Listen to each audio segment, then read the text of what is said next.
This is the Pop Cult Podcast. I'm Seth, I'm Ariana.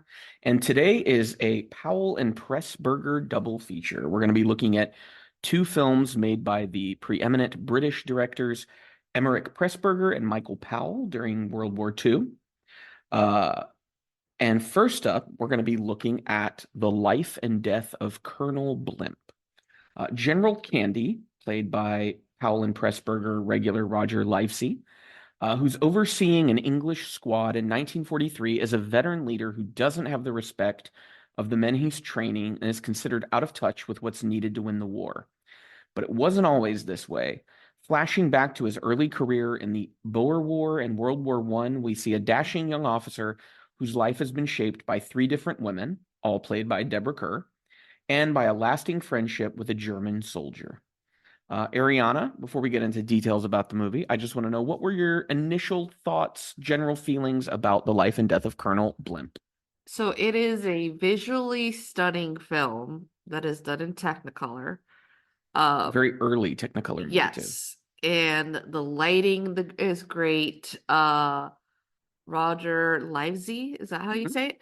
Plays Clive Candy, and he is a remarkably great actor, along with everyone else in the cast.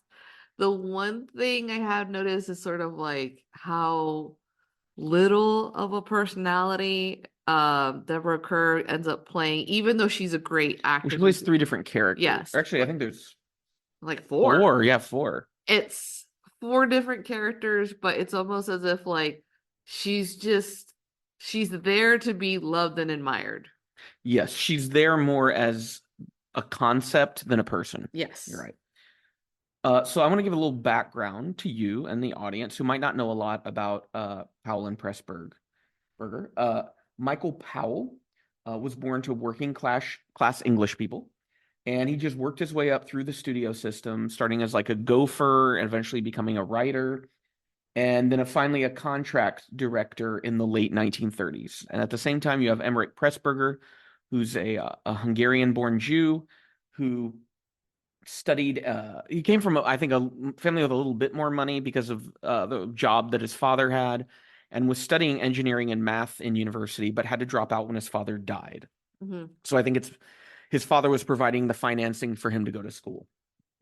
After that, Pressburger got into journalism, and it happened to be at the same time that the Weimar Republic had come to power in that area of the world. So the government preceding Adolf Hitler's. He fled to Paris in the 30s once the Nazis came to power. Being a Hungarian Jew, I think he could see the writing on the wall and where things were going. Yeah. And then even Paris became dicey, so then he ended up in England. Along that way, he went from journalism to screenwriting, which is how he met Michael Powell. And they met while working on a film called The Spy in Black, which is a movie I'd never heard of until I started reading about them, and was their first collaboration. Probably not a great movie because no one ever really talks about that. And their better films came a little later in the career. They ended up working on 20 films together. That's a lot of films. The majority of those movies were made from 1939 to 1951, with one film every year, culminating in 15 movies that they made together during that time period. And 4 of those movies are on the British Film Institute's 50 greatest British films of all time list. So they are very much considered like definitive British filmmakers. And I think we kind of saw that in the movie. Yes. For the life and death of Colonel Blimp, I'd always heard, it was based on this comic strip called Colonel Blimp. And apparently that went as far as the title and how Clive Candy looks as an old man. But other than that, it had nothing to do with that comic strip. And that was a comic strip that sounded like it was about a sort of traditional old British officer being befuddled and confused about the modern day British military and how things were done. And so that's where the humor was derived. The film's story takes that, like the image of Colonel Blimp, which is who Clive Candy resembles, but goes much deeper and more complex with that character and adds tons of elements to the point that you can't really even say it's based on the comic strip at this point. the quote that I found about Blimp as the comic character was that he was pompous, irascible, jingoistic, and stereotypically British, identified by his walrus mustache and the interjection "Gad, sir." Yeah, Okay. very British. What happened was there was a line from another movie that Powell and Pressburger had worked on, and the line was, "You don't know what it's like to be old." And the line got cut from the movie. Their editor at the time is a man you might have heard of named David Lean. Mm-hmm. And I know you don't remember names very well. No. People listening to this might know who David Lean is. I'll remind you. David Lean is the man who would go on to direct movies like Lawrence of Arabia. Okay, why did he cut it? No, he was just the editor. And I Okay. think it was just a decision. They were just trying to make the movie shorter. Yeah. And David Lean happened to remark about that line that that was worthy of exploring in an entire film about how you can't know what it's like to be old. Yeah. And like, Yeah. what if we made a movie that showed people what it's like to grow old, in the idea that you think you know the way the world works, but then when you get to the end of your life, you realize you've been kind of wrong the whole time and you didn't, Yeah. or you were mistaking things.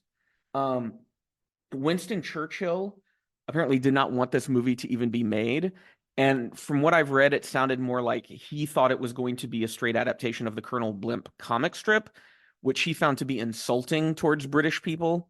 Yeah. And I think he kind of found Colonel Blimp to almost be mockery of him. And so he even put an export ban on the film for the first few months after it got released. And even when it did get released, there were a lot of right-wing British groups that hated it. When it finally did get imported to other countries, it was often shown on television in black and white, which loses a big aspect of the movie. And it was edited to be shorter because the movie clocks in at 2 hours and 43 minutes. This is a long it's one. a long. And it was not until so the American public didn't get to see the full version of this movie until 1983, and it came out in 1943. So 40 years. There were people that saw a version of this movie and died thinking that was the movie Mm-hmm. and never actually got to see that. Oh, no, it's a much better film than what you saw. And so that's just kind of the background on the people who made it, and then this movie in particular. And I just want to kind of go through and talk about the actors first and then some elements. So first I want to talk about Roger Livesey as Clive Candy. He was 37 years old when this movie was made, and he plays the same character over the course of 40 years of his life. What did you think of Candy's ability to capture the process of aging? He did it so well. So this film, we ended up rating it like 4 out of 5 on Letterboxd. I ended up going back and giving it 4.5 because I just think it's that good. It's one, like, again, it's this sad, I think, for Deborah Keir, if you're a person that's going to watch this film and try to view it into like a female lens, you're not going to enjoy the film that much. I mean, yeah, it's a movie that it does very poorly through a feminist lens. Yes. But it's a movie about the British military, which was not a very inclusive thing at the time. Mm-hmm. And that's kind of the point. But for me, the love story is between Candy and Theo. Yes. It is done so well. And I think it earns its runtime. It earns its runtime because of how long it is, and how at first when you're watching the film and Clive Candy is captured by this younger soldier, you think it's military exercises Yes. being done by the Home Army, which I think was their version of the National Guard. Yes, yeah. But you don't really know that up until you start watching the whole film. You just know like something is at odds. And we know there's a military exercise, but I don't think we know who he is in the context of all of this. And you also don't know like how serious it is, because it's sort of like he does get into a physical fight with this guy. Because at a Turkish bath, they start wrestling, yeah. Oh, like the transition was insanely good for that time, because it's supposed to be he takes this kid into the water, starts like wailing on him, and he's like, you don't know what it's like to be old. And it's just like, and it goes like, you don't know what it's like to be old. And the camera kind of like tracks down that like pool. Yes. And then young Candy just walks into frame, so well. and you can't even see the cut. And like the thing is, like, there's only like a few cuts you can really notice in the film because there's so many extras in the background. Yeah. But when there's no like extras in the background, it is like seamless. What like those cuts that you're talking about that you can notice, they don't affect a transition. No, they don't. It's just a long period of dialogue, and they're putting Yeah. together the best takes. And Clive Candy, the character, just feels very authentic. You're just like, here's this young man, and he's already within his career, right? It's not like we're watching him from the very beginning. He's already served in the Boer War. He's served. It's sort of like they're just showing that he's come back. He's probably going to go back to the war. He's gotten a letter that has to be the sister of someone's like governess. What was somebody had their niece's governess's sister is in Germany, and she says they're spreading lies about the British military's presence in South Africa during the Boer War, saying they like intentionally murdered like villages of people, like women and children. And it is this interesting thing where he had like the reason that he's getting this letter is because he did an interview for the Times. And because he did this interview, like the army isn't too enthusiastic with him. They're kind of like, you shouldn't have done the interview, but it's already out there. Okay, fine. And he's like, all right, I got this letter from this woman. I'm requesting to go investigate it. And they're like, no, you're not going to do that. And he's like, I'm going to go do it. And it's like this progression of him fighting against his superiors when he thinks that they're in the wrong, only for him to get in trouble in response to that and end up having to do a duel with who's supposed to be his nemesis but becomes his good friend, the German soldier Theo. Yeah. Theo. But then who ends up in a love triangle with him and the first of 4 characters that Deborah Kerr plays. Yes. And like the first character that she plays is obviously the most interesting character.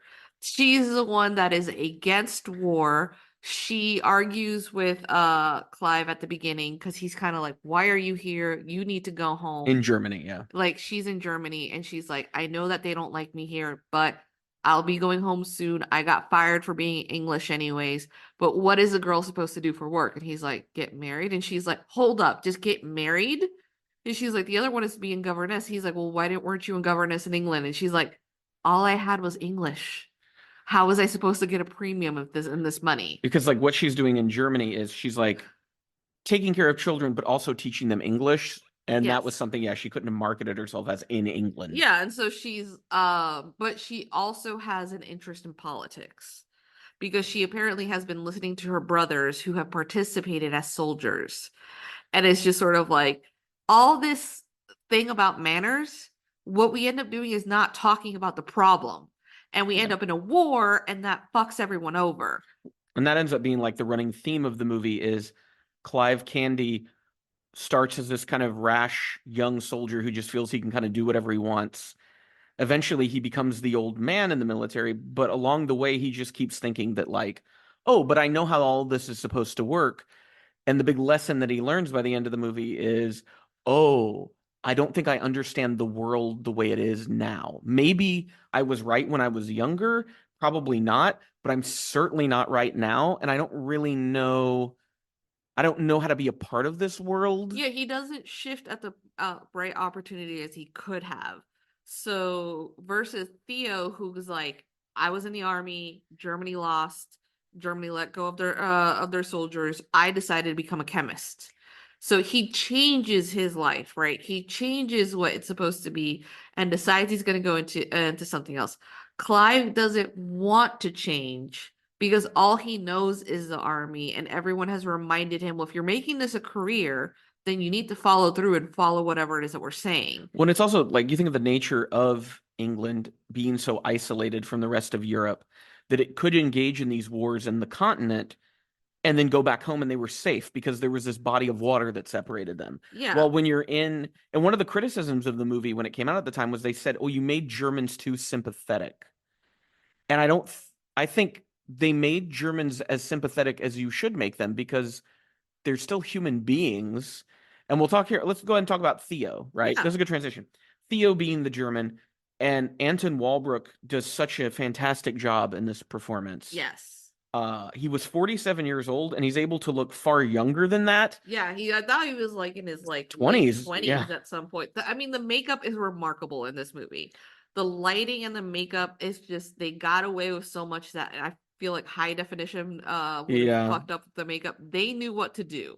And so I think Theo has the far more interesting arc than Candy. Yeah. Like Candy's arc is essential for the movie to work, but Theo's is clearly like the foil. That's that term in drama where it's like the character who's meant to be a type of parallel to our protagonist, Yes. but who reacts to those experiences in a very different way. So it kind of shows the audience like, well, there isn't necessarily one way to receive these experiences in life. Yeah. And so Theo, whenever World War I ends and Clive goes to the POW camp where Theo's been kept since he was captured, and brings him to this dinner with all these other like people in like British nobility, all these men, these prominent figures in the community. And Theo is kind of astonished at how friendly they're being with him. Mm-hmm. And kind of even says like, if the tables were returned, we would not be this nice to you in Germany. We would fucking kill you, right? Like well, especially when he was like, they're like saying, oh, why do you think you were like in that like camp? And he's like, for my own protection. You don't think an English person would not see someone in a German uniform and not want, and they're like, no, why would you? And he's kind of like, oh, you guys haven't lost anyone in this war. Your children are fine. Like, yeah, they're not invading England, which is foreshadowing, right? The Blitz that was going to occur in England with World War II, where it was now the Germans came to the British home turf. And then suddenly the British really had to rethink about how they engaged in these wars, and that maybe diplomacy and de-escalation might be better than it's also like, well, it's also a game to those British soldiers. Yeah, it's a game. The way that they're talking to him is like, well, we defeated you, but now we can like do trades. Very capitalist. We can engage in like sales, but it's like this fucked up thing that you're like, so you beat me down for you to get a better price. Yeah. You defeated us. You made us feel like we cannot protect ourselves. You halved our army. You put me like it was a nice camp, by the way. I mean, yeah, they had like lectures and concerts and like, all of because this. they were higher up. Like these were officers, up, officers. Yeah. So they're like, he's listening to a fucking opera.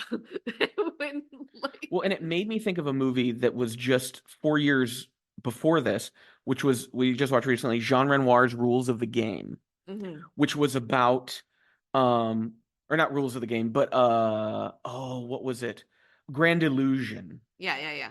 Which was 1937 and was about World War I and was exploring the classism that was embedded in the military, where you had Erich von Stroheim as the German officer, and then he had a French officer that was kind of his parallel, and how to them they all knew the same people from the same upper crust aristocratic circles in Europe. Yeah. And so for them, there was never a threat that one was going to kill the other, right? It was, oh, we're officers, and so we are civilized gentlemen, quote unquote. And when this war is over, we're just going to continue doing what we do. And part of that was there then becomes this lamentation in the Rules of the Game, or no, sorry, I keep calling it that, Grand Illusion, that this way of doing things is dead, which is sort of what Theo's reflecting in Colonel Blimp is. Yeah. World War I was the last war that would ever be attempted to be fought like the wars before it. Because even in Colonel Blimp, they start mentioning things about the Germans using poison gas, using grenades. And that was a big thing with World War I, that at the time that it happened, there's a lot of artists from that period who were reflecting this apocalyptic nature, because no one had ever fought a war with mass destruction on that scale before. Yeah. And I think it's also interesting to point out how desensitized the West has become to that kind of a war, where now we see things like what's happening in Gaza and so many people don't even blink an eye. When our ancestors 100+ years ago would have like wept. They would have just gone, this is all needless violence, right? Like it was so alien to them that a war would be like that. Before it was, a war was between soldiers, right? There were atrocities that happened, right? But in the public's mind, in the mind's eye, it was, oh, a war is when two groups of soldiers fight each other. Yeah. And now we see, well, war is when, drones bomb a wedding. Or it's like an annihilation of a whole group of people Yes. because, they're in the space you would like to be at.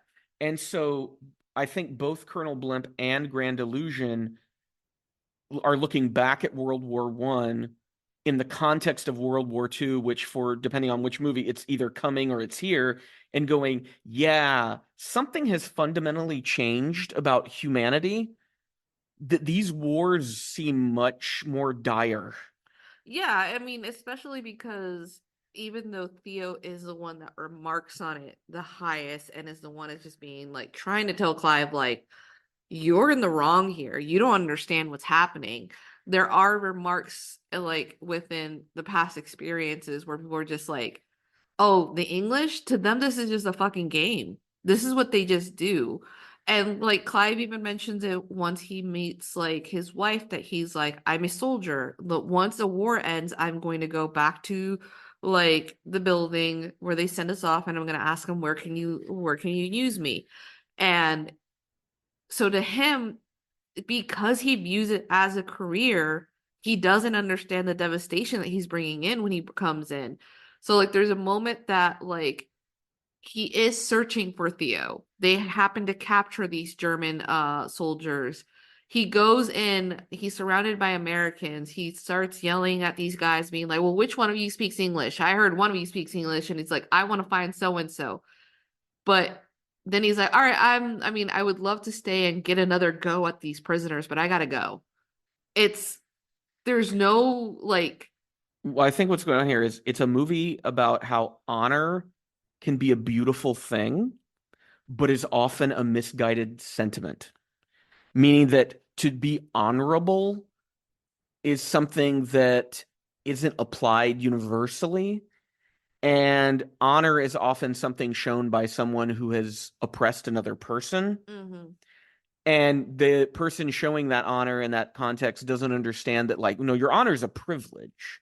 When you're a POW, you don't, honor is not a thing that you can afford, right? Yeah. You're trying to figure out, am I going to make it out of this camp and back home at all? Yeah. And it's this interesting thing that also, when we go back to the beginning of the film, when he meets like Mrs. Hunter, and they happen to go to a place where someone of interest of theirs, it like goes for meetings. It is he requests to play a certain type of music because it's the only record that they have. Well, it was whenever they were in South Africa, Yeah. this guy who ended up being a double agent, Mm-hmm. who he's trying to, and has been spreading these stories about Yeah. the British. He was basically tortured by being made to listen to this record again and again. And so Clive thinks it would be really funny to pay the orchestra in this beer hall to play that song. Yeah. Yeah, and that's, yeah, the so like having that context of why this song would trigger this guy in this way, like, yeah, it's a song the guy associates with a period of his life that was pure misery and torture and For hell. him. But it's also like this weird thing of it being like, we don't know the exact treatment. We just know like this guy hates what happened to him. And then we also see like Theo in an encampment, and it's a really nice like place where they get to have lectures, where they're being taught English, where they're like being taught all these different things. But it is also like this thing of like, for Clive, all of this is just a fucking game. This is just a part of life. This is a career setting. And it comes to the point that when he's supposed to be, he's forced into retirement again. Because what it was is like he was going to retire, but they called him back and he accepted because his wife had died. Because he didn't want to be lonely. Then when he's like deemed like not like they can't use He's you just too anymore. old in You're their too eyes. old school. He can't let it go. And I can understand. It's sort of like you're at an age where you're like, I still feel spry. I What's still the have energy. only career he's ever had? Exactly. He can't. So they're like, oh, just do the home, like what was it called? Like home army, I think. Home army thing. They're really gonna build up, and of course, it's a great idea. But he's also, his age is showing. Yeah, his age is showing, but it's like this refusal to listen to anyone else, which is still a mark of his youth of sorts, of him wanting to just continue on the path that he But knows. he's become the guys who denied him the trip to Germany. Yeah, And he realizes that at the end that he's come full circle, right? Now he's the one who doesn't understand why these young guys are doing what they do. yeah, and it's like this funny thing is like when he does go to Germany, they have to make an excuse as to why he was in Germany. They're not saying he's doing it to clear England's name. They're like, "No, you're going to say that you and Miss Hunter are engaged and that you guys love each other and that you just got into a fight because Over you honor or over something. honor." And that's how he meets Theo because he's kind of like, "I've never met this dude. I don't have a beef with him." I'm like, "But that is Well, because what we're supposed to do." the German officers are drawing lots and they're trying to decide who gets to duel. Because that's one of the things they mention is I guess this is the real thing is at the sort of pre-World War I period in Germany, dueling had like gained more popularity, but they're kind of having to do it under the radar, Yeah, which is such an insane thing like to happen, right? but it's like also a thing of showing up how they're covering for Clive because he was so impulsive. And that's how he meets Miss Hunter, but doesn't realize he loves her until Theo declares his love for her and he leaves and he like, "Oh, I miss her," and is looking for her in every other person that he meets until he finds her replica. Well, I find the point of the movie, the turning point for me, where we move from the brash, youthful period to the now the film kind of becomes a requiem for the first half of the 20th century, Hmm. is when Theo arrives permanently in England. And we have that scene at the police department where they're questioning Theo as Hmm. an old man about what he's doing in England. And Anton Walbrook gets to deliver this amazing monologue that, like, Yeah. I felt like I was going to weep listening to it because he goes through because they want to know, like, why are you here? You're a German. You were held here as a POW back in World War One. You haven't come here since. Why now? And so Theo goes on to talk about how, as Hitler rose to power, he and his wife had two sons, and that by the time Hitler comes to power, his sons had joined the Nazis and basically had nothing to do with their father and mother anymore. They didn't even come to their mother's funeral when she died. Hmm. And so Theo realizes that the Germany that he loved so strongly wasn't his home anymore, and that he started to see England as his home because of his wife, who was English. And so now he's come there basically because this gets him as close to her as he can be now that she's dead, that like this place can remind him of her. And I felt like that was the moment where the movie kind of sobers the audience. Hmm. Because if you think this is 1943, we're in the middle, like Yeah. D-Day hasn't happened yet. Yeah. We're in the middle of World War II, and Powell and Pressburger make a movie where in the middle of this movie, a German soldier delivers this speech that's just like you can't help but sympathize with him. And he even mentions, sarcastically, I love at one point where he goes, Heil Hitler, after he talks about like the devastation that the Nazis did to his family. Yeah, like he talks about how his wife had wanted to come back to England at some point, but his love for Germany like made him stay there. And then when he realized that his children were no longer his, they were taken to by him, like by Hitler, because they became Nazis, and therefore do not attend their English mother's funeral because she's English, not German, Mm-hmm. that he feels as if like, well, now my country has taken everything from Well, me. like the being German has lost any meaning to him Yeah, now. and so he's like, I happen to know that a dear friend of mine who brought me my wife, basically, who had like introduced us, lives here, and it's Clive comes in and it's like this, it's such an interesting shift also because Clive comes in and And he's old he's now. old, but he's jolly. He's happy to see Clive, He's very British. and like, well, like no, it's like Clive's happy to see Yeah, Theo, yeah. and then like, but Theo's kind of like, I've snubbed you in the past. He's very somber. He's like, and there's this interesting thing that like Clive wants to show off that his wife who died looked exactly like Miss Hunter and Edith. And then like it's this interesting thing that when he sees like the portrait of her, he's like, yes, it looks like her, but you have to understand, I watched Edith grow old. So that's not who Edith is to him. Edith Yeah. is an old woman, like he's an old man now. And even though like they end up meeting Johnny, the driver, who's again Played by Deborah Kerr. Deborah Kerr, and he's like, oh, remarkable. It's I like the fact that neither men end up hitting on her. Well, because at this point they're grandfatherly at this point. Yeah. And I worried that, oh no, is there going to be some romance between Theo and this like 20-something home army driver? But I think, and that's where I want to talk about Deborah Kerr, who was only 21 when this movie was made, which is insane. Yeah. Because she plays her, like, even though her characters don't get individually a lot of development, the scope and scale of characters that she plays are very broad. Yeah, like the way that she projects certain, like the way that she talks, the way that she projects herself. As Miss Venture, she's a little bit like she's beautiful posture, like perfect posture. Well, she's a very like formally trained English governess. Yes. But then as Johnny, she's much more casual. She almost has more masculine features. Yeah. I mean, her it's like name kind of implies like, that. It's like she has another name. It's like Angelina, but she hates it. Yeah. She goes by Johnny. She's this amazing driver who really holds like Clive Candy in high regard. And it like there is this I like the fact that again we don't ever see Clive like hit on her at all. Yeah.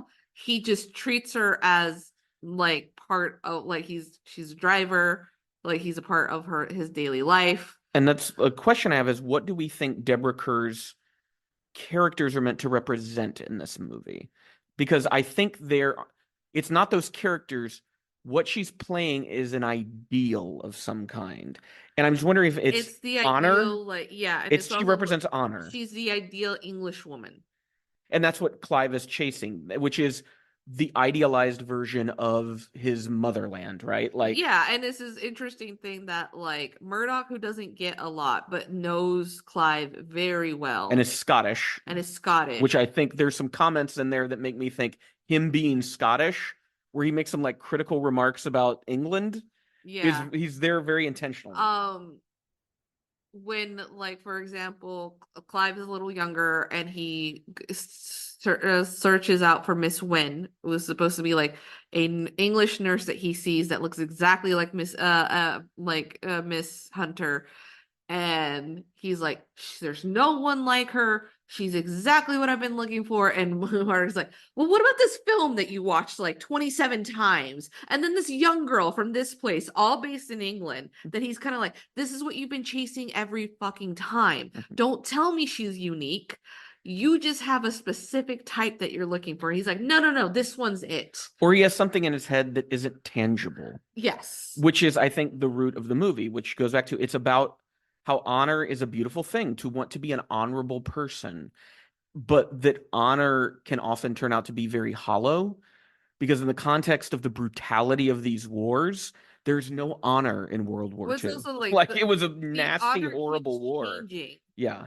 And like still at the core, sort of like the same thing, but also just pointing out how like, hey, this is kind of fucked up, because you start with Miss Hunter, and she is sort of like, because of like the fact that we have manners and we don't speak directly, we end up in war. You end up with Miss Wynn, who is like, she is willing to participate in war, but as long as she's following her husband. Remember, she was a nurse, so she sees a side of war that he wouldn't have. Yes. And then you end up with Johnny, who is fighting besides the men, right? But at home, she's not overseas, which is, as a woman at that time, that's as much as she could do. Yeah, like if she was a nurse, she would have been allowed to go overseas, yeah. But she is, and it was something that like Theo does remark on it. He's like, isn't that interesting that before, when we go to war, it would be into protection of our women and children, and now when we go to war, we're fighting besides our women and we're teaching our children to shoot. He's like, then what are we fighting for? Like he said, who's left at home? And so I think that's a very interesting thing of, I mean, look at Israel right now, which is a militarized society. Yeah. And it is like, when you turn your whole culture into this military killing machine, what is it you're fighting to preserve? The right to just keep killing? And that's kind of a scary thing. Would you recommend The Life and Death of Colonel Blimp to our listeners? I think I would at the least like to watch something that doesn't feel like it was dumbed down for the audience.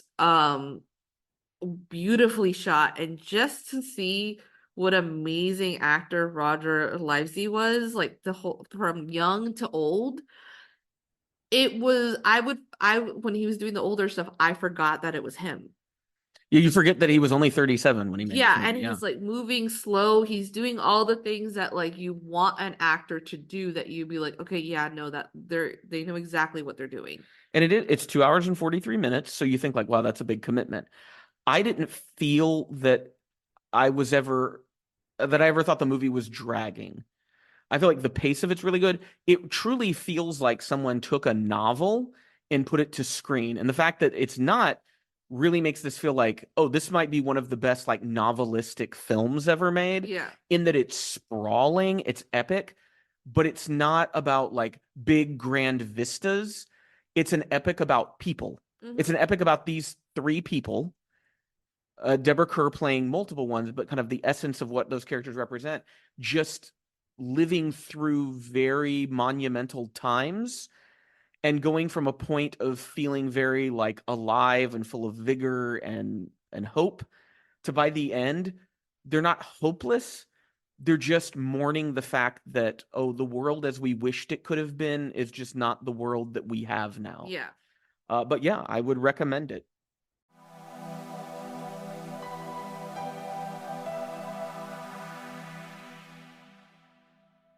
British Air Force pilot Peter Carter, played by David Niven, is on his way home to England from a World War II bombing mission in a badly damaged aircraft. Before he bails out of the plane into the ocean, he contacts June, played by Kim Hunter, an Allied radio operator with whom he shares what he believes to be his final moments on Earth. But Peter survives, finds June, and they fall in love. A problem arises when a divine messenger arrives to escort Peter to heaven to rectify his wrongful survival.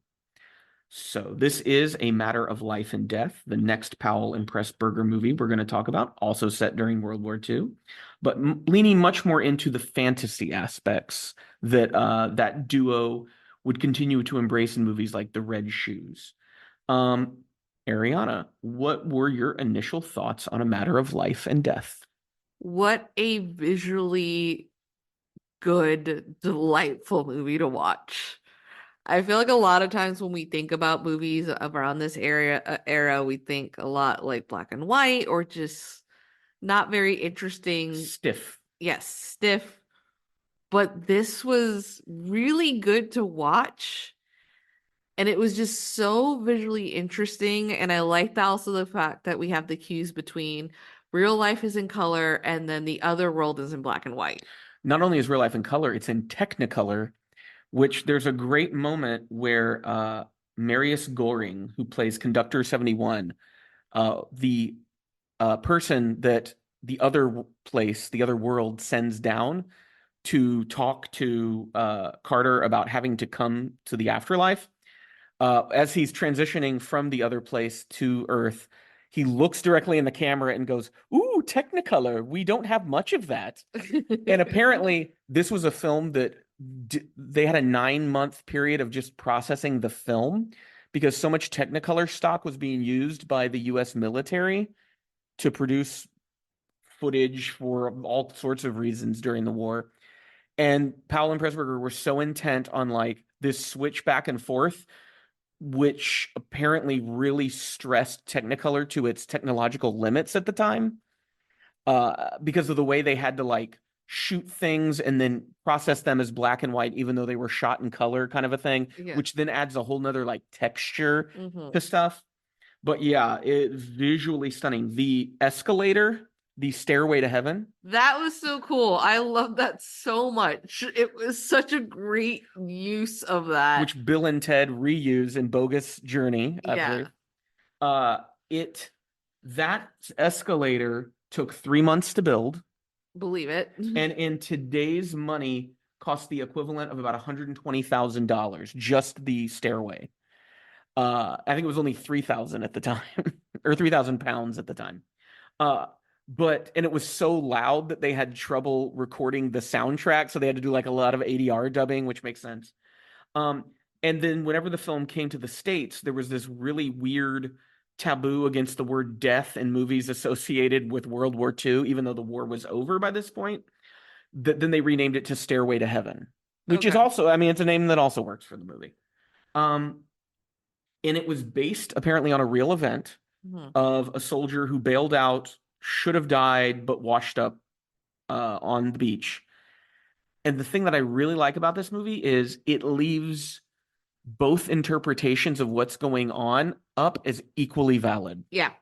That this is a real thing that's happening to Carter, that he really is going back and forth between the world of the living and the world of the dead, or that he has some brain injury that needs to be operated on. Yes.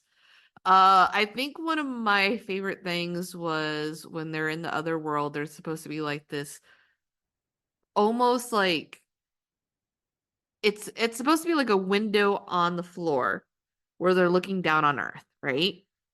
And then finally when we meet like Dr. Frank, I forgot his last name, played by Roger Livesey, who played Clive Candy from the last film that we were reviewing. He's doing a camera obscura, and so it's the same kind of thing. It's like on on a table. And he's able So to see around the whole village. yes, and it's just like at first, since they're not explaining it to you, you're thinking for a second that you're watching either one of the conductors or someone from like in the other life watching what's going on, but it's actually him looking through like the village before he's interrupted by June. And visually it's so interesting, and I love that like that idea of being like, no, no, no, this is just a camera obscura. So now we're kind of like, what's real life? What's the fantasy going on? Is this just Peter's idea in his head of what heaven should be like, that he's cheated it and now he's kind of like, well, I have a head injury and now I'm starting to see things. And then the doctor and June are just like, we are not to act as if he is going insane. We are to treat him as if he's telling us the like a serious thing, because to him it is serious and it would be, It is a matter of life and death. yeah, and so it is about him living or not, and we have to treat it that way. Yeah, it's the thought that went into the script in that regard. There's another aspect we're going to talk about where I feel like they didn't put as much thought into it, Mm-hmm. and I do feel like it does kind of hurt the movie a little bit. But in terms of is the fantasy real or not, the movie just walks that line so perfectly Yes. that no matter who you are, you can, whatever interpretation, it's going to work. Mm-hmm. Now, it's a movie that's a love story, right? Yeah. About between Carter and June. And that's where I think the film script is weak, because I don't understand why they're in love with each other than he experienced this really tragic, potentially tragic moment, and she was the only person there for him. I just don't get the sense of this is a long-lasting relationship. No, it's a trauma bond for sure. Yeah. Like he's like, because at the end when he thinks he's dying, he's kind of like, "Wow, you sound kind of cute. I feel like I could have loved you." And she's like, "Oh, I definitely could have loved a man like you." And then when they meet, They they're just immediately embrace and kiss. they immediately act as if they've known each other forever, instead of just being like, "Oh no, I was just doing you a solid." Because she's like, "I've been crying ever since," and you're just like, okay." I also, and so yeah, like, because if the movie's trying to sell me on he wants to live so badly so that he can be with her, then you really need to sell to me why he wants to be with her and why she wants to be with him. I think it's just that is the one thing that I will remark that is a little bit weak when it comes to either the directing or writing, is you're not giving me enough reasons besides, like, I think for example it's very clever. Her name is June. He's falling in love with time, right? He wants more time to live. And June is like a very verdant month. It's very like lots of greenery, lots of life. Yeah, and so, but it's beyond just that. It's supposed to be, oh, she's exotic because she's American. And And the film is kind of at its heart about trying to forge this bond between the US and the UK. yes. That's also where the movie kind of gets a little weird for me at the end, Yeah. because it felt kind of like a, hey guys, we're both imperialists, let's be friends. And And that's where like it's not gonna age yeah, very well. and Yeah. like there should have been also, not only are they in love, we need to see them falling in love with each other Yes. beyond just like June being extremely loyal, like always there, But we don't really always know anything available, about her. but we don't know anything about her. I would Like, say Deborah Kerr's characters in Colonel Blimp were much better developed than June is as a single character in this. yeah, and then like Peter is just supposed to be charming. It's revealed that he's a poet, but we don't really go anywhere with that. And that's kind of like given to us like 30 minutes into the movie. Yeah, and then there's also like he keeps mentioning like Socrates and all these other people, but it's just like, okay, show me your knowledge beyond just being like all these authors, all these like philosophers, and like, okay, but what what do you have to say about it? Yeah, I would say it's not. I think Colonel Blimp has more substance to it. Yeah. This is much more a spectacle movie, but still like a spectacle movie grounded in like being human. Yes. Just with, I mean, it is an hour shorter. Mm-hmm. And so Colonel Blimp is able to develop its story because it has a whole extra hour and this one doesn't. And I don't know if giving this movie another hour would have helped. I don't think it would have. Yeah. Because I think it's very much about the sort of wonder of things that are happening.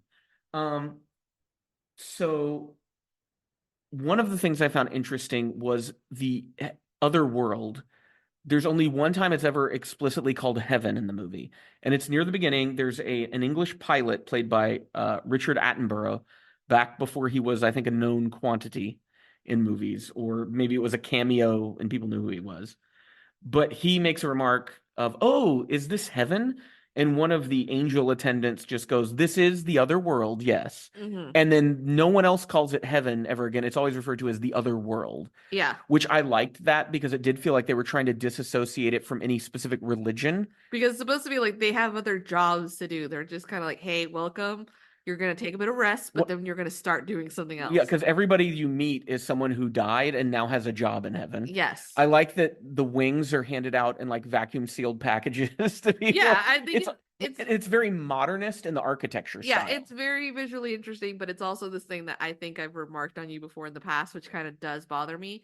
It is the corporatization / like capitalism of heaven, right? Yeah. It's like this weird thing of being like, okay, guys, we have procedures that we have to follow.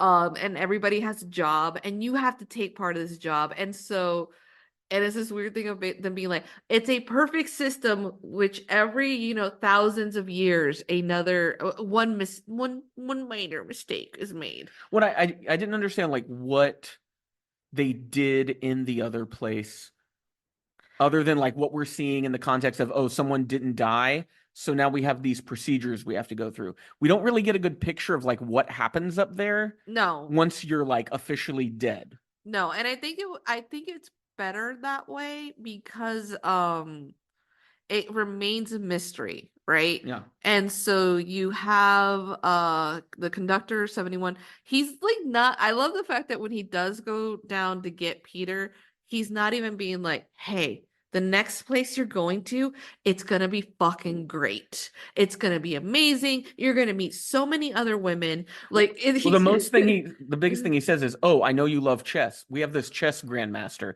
If you come up there, you can play chess with him." And that's the only selling point. That's the only thing. And then it's when they're like, it's supposed to be he needs to go find a council, and he's like, it can't be anyone famous, guys. Like, I don't want anyone famous representing me. And they're like, well, we're letting you know an American who got shot by the first Brit. It was like Boston Massacre or something. He's representing the other place and saying why you need to be forced to come in. He's from Massachusetts, and you know what? He fucking hates that you're fucking a Massachusetts girl, by the way. Oh yeah, because June is from Boston.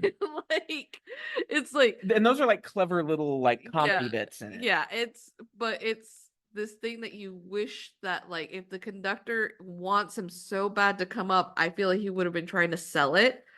And then afterwards he's kind of like, you know what? I kind of do want you to win. And then he's asking him like, hey, Yeah, the conductor's motivations kind of jump all over the place. which is like, I think it's supposed to be like he's French. That's what's supposed to Which happen. I do like that he wears a white bandage around his neck, and it's very heavily implied in the movie that he was beheaded by guillotine during the French Revolution. Yeah. And I like that little detail that they threw in there. It's when he's like they're on the stairway, and it's an amazing image because the stairway is going up. Yeah. And it is so beautifully done. So it makes the conversation very interesting to watch. And he's kind of like, explain to me why it is that you love June. And he's kind of like rattling off and he's like, oh, you English, you're so cold. Yeah. You don't know anything about love. And like that's when they're like, being like, okay, so we need a philosopher. And they're like, oh, well, what did so and so say about love? And he's like, well, he said that he'd be glad to get rid of women. They're just a distraction. Was that like Aristotle or something? Yeah, like I think the use of color is very interesting, not just as part of the spectacle, but I do think it plays a thematic role in the movie. Because if we think about it, the place that's vibrant and full of color is the living world, and the place that is black and white is the other place. Yeah. And so to me, I read that as the other place is unchanging, so it's frozen, and that's what we think of. It's old-fashioned. And I think Powell and Pressburger, by being such forward thinkers with the use of Technicolor, did see that like black and white is going to be perceived as old-fashioned to audiences. Maybe not right away, but in the future it will be. And so this like bold, vibrant color is also emphasizing the fact that the world of the living is also a world of constant change. Yeah. And like when you look at when people die in this movie, they die as they were and they stay in the same clothes that they were wearing when they died, apparently forever. Yeah. Between like the pilots of World War II, the Revolutionary War soldier is still in his military uniform. No one changes. But on Earth, we see Peter Carter wash up on the shore and he's still, in his clothing. And as he walks away from the beach, he starts to shed his uniform. Yeah. And then when Conductor 71 shows up and Peter and June are like having a picnic out in the garden, Peter's wearing a totally different outfit. Yes. And that it's a little thing, but it points out that no, life is something in which people's appearances change, they grow old. But when you get to the other place, that's it. Like whoever you were, that's who you are. And that Peter isn't done changing. Yeah. And that's one of the reasons he doesn't want to go yet, is he hasn't really become the person that he wants to be. He's still figuring out what that is. Yeah, there is a remark on that because, for example, when Peter is looking for his counsel, he's like, I don't want anyone who died old because I feel as if, like, because he's indicating that with youth comes this, like, want to live, and it's also this love for love. He's like, if they're too old, they're just going to have, like, these bitter things to say about love. And so the fact, well, we won't say who he picks as his counsel, but who they are makes sense because they are someone who dies tragically in an accident. Yeah. And they immediately understand, like, oh no, I wasn't finished. There was so much left to do. Yeah. This is a film that Greta Gerwig has cited as a big influence, especially the way the other world is depicted as being an influence on Barbie. Yeah. Did you see visual connections between the two? I saw them, but at the same time, I feel as if like hers was way more like leaning towards Varda's husband. What was his name? Jacques Demy. Yeah. Yeah. I think more like Umbrellas of Cherbourg. And I think it's just the more I watch the films that inspired her, the more I dislike Barbie. Well, because it feels that Barbie was only borrowing surface elements and that she wasn't really looking at how you can tell fantastic stories and you don't have to make them very, because I feel like Barbie ultimately was very didactic in that it was very explicit and direct with what it was trying to say, and what it was trying to say wasn't anything I hadn't heard before in many other movies. Yeah, and I think I could see, like, for example, the influence, because there's like at some point she does walk through the doors that are similar to the one Well, of the other I place. think the stairway to Weird Barbie's house was modeled after the stairway in Yeah. this movie. Yeah, where it's like you have to go up these long stairs to get to this And other the entrance location. of the other world when she ends up like picking when she's going to be a human or not. Yeah. Like there's very much like this empty space. But I think the main thing is that the intentional artifice was what Gerwig was borrowing. The idea that when I look at this, I know it's not real, but it doesn't lessen the impact of like that. Oh, it feels like a place I want to go to. It feels magical. It feels like Yeah. another world that I want to explore, kind of a thing. Yeah. The final trial, as we were saying, has some weird like Eurocentric elements to it. Some of the dialogue and the points that they're trying to make, I mean, it got very interesting. I like, for example, when they're just the new jurors. Yes, I like that part, but it's also this thing of being like, it has to be Americans, and they're just like, sure, let it be Americans, and it's just like there's like a Chinese American, An Irish there's guy. Irish American, like Was there a black person there? Yes, okay. there was. Because I kept thinking like, well, there's a lot of people you need to include. But the thing is, like, it was a brown, like Indian person looking substituted to a black person. Yeah. So, like, yeah, there's a little like, oh, they're the same, right? That's like, no, not really. color. It's okay. Like, overall, it is a very like visually pleasurable film to watch. yeah, it's like unwrapping a very well done candy, right?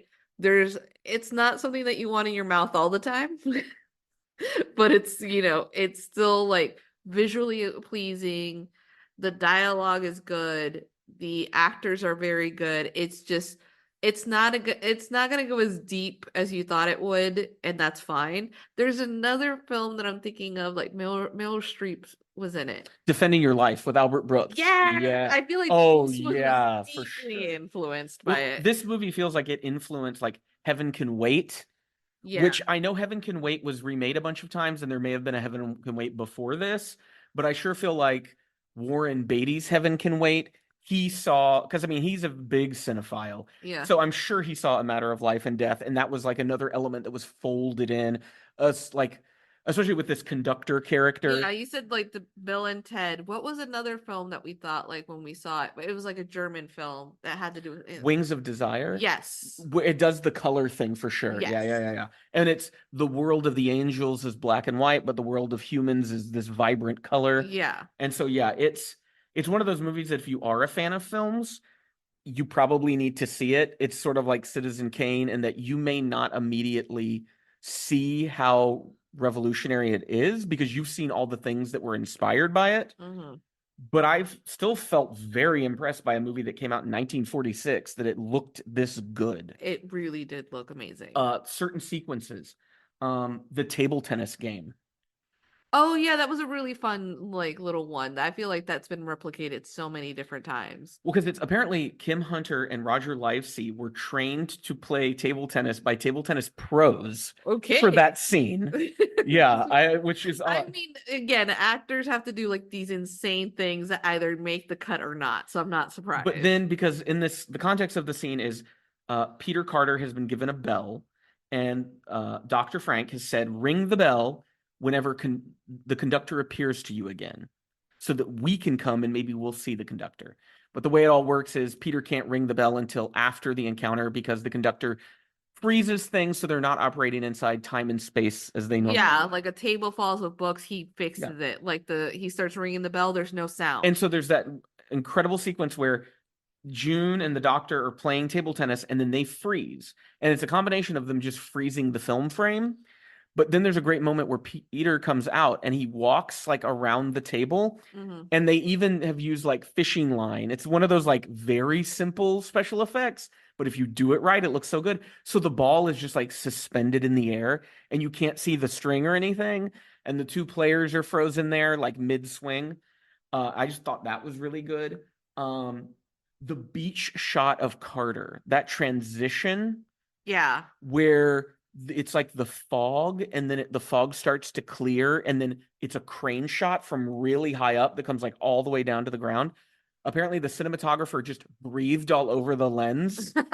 That's so cool. and then let it naturally just kind of like fade away once he started shooting. That is cool. I like that. And that scene, it does, because like I love how we're in Carter's shoes where he thinks he's dead and that this is the afterlife.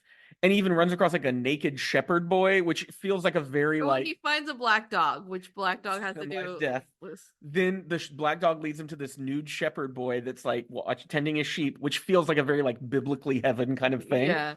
Only for the boy to go like, yeah, the airfield's over there, But and then a this, he's plane well, like my favorite flies scene's over. like, Yeah, where am I? He's like, huh? yeah.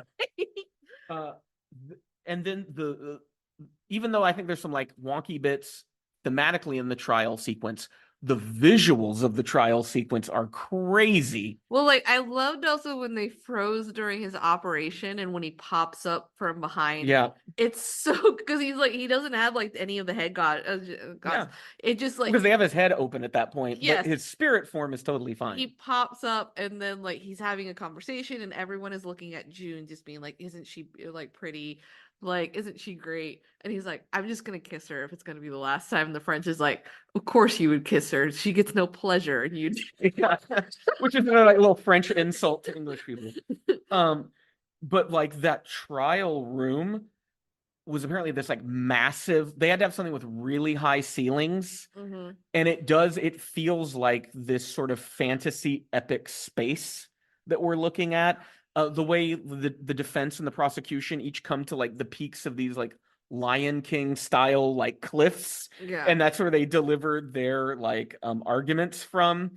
And then you have the judge, who once again, they don't call him God in the same way that they don't call this heaven. He's just called the judge. But he is this very like godly looking figure.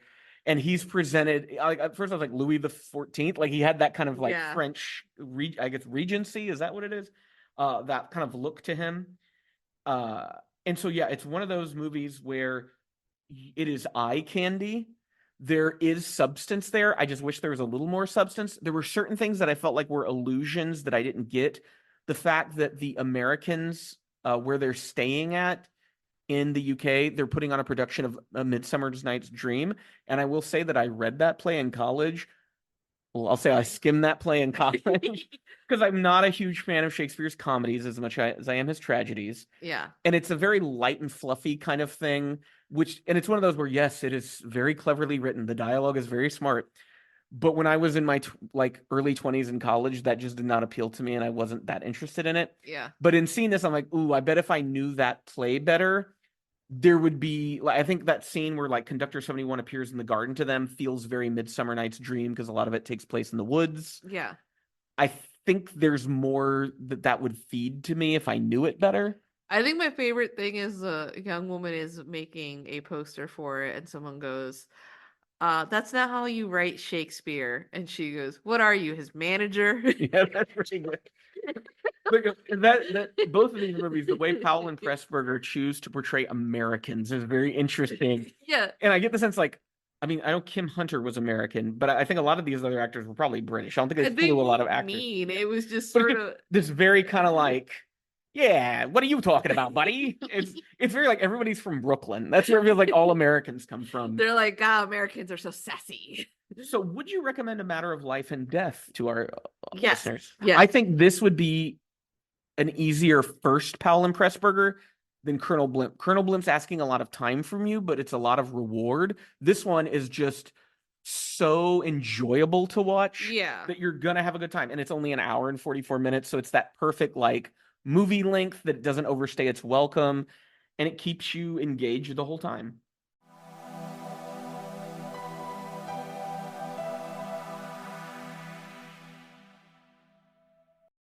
Well, we hope you enjoyed this episode of the Pop Cult Podcast. Make sure to check the show notes for links to reviews we might have mentioned, especially links to our website, popcult.blog, where you can find a lot more reviews.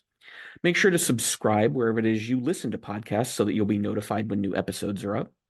If you check out popcult.blog this coming week, you're going to be seeing us continue our series of movies about movies for February. This week, we're going to be reviewing Satoshi Kon's Millennium Actress, the Taiwanese film Goodbye Dragon Inn, and a documentary about the man who made a horrible, horrible movie that was very popular when I was in college, The Boondock Saints. It's a documentary called Overnight about that writer-director completely torpedoing even any small chance he had at a career in film. I'll also be reviewing my patron picks next week, which include the Japanese film Monster or Korean film Monster, as well as the animated film Fern Gully, The Last Rainforest, which I have never seen before. So this will be a new one for me.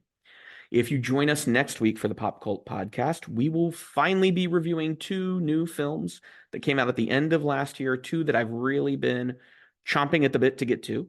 That includes Andrew Haig's All of Us Strangers and Sean Durkin's The Iron Claw. If you like what we do here on the podcast and over at popcult.blog, we would ask that you consider supporting us on Patreon. If you check that out, there's lots of different reward levels to choose from. I want to thank our current patrons, Becca and Matt, who both donate at the writer's room level. That lets them pick a movie every month for me to watch and review. And you can even add your own thoughts to that review if that's something you want to do. No matter what level of the Patreon you support us at, you're going to get access to exclusive podcasts. We've done 3 of those so far. We have a new season of our tabletop roleplay series screenplay coming up at the beginning of March. We think it's going to be a lot of fun. We're going to be doing the the game Corp Borg, which is based on the rules light dungeon crawler Morkborg. Corp Borg sees us as employees of sort of demonic apocalyptic corporations trying to fight our way to survive in that kind of a world. I just want to say before we go that our podcast music was provided by thepodcasthost.com and Alitu, the podcast maker. You can find your own free podcast music over at thepodcasthost.com/free music. Well, until next time, you keep listening, we'll keep watching.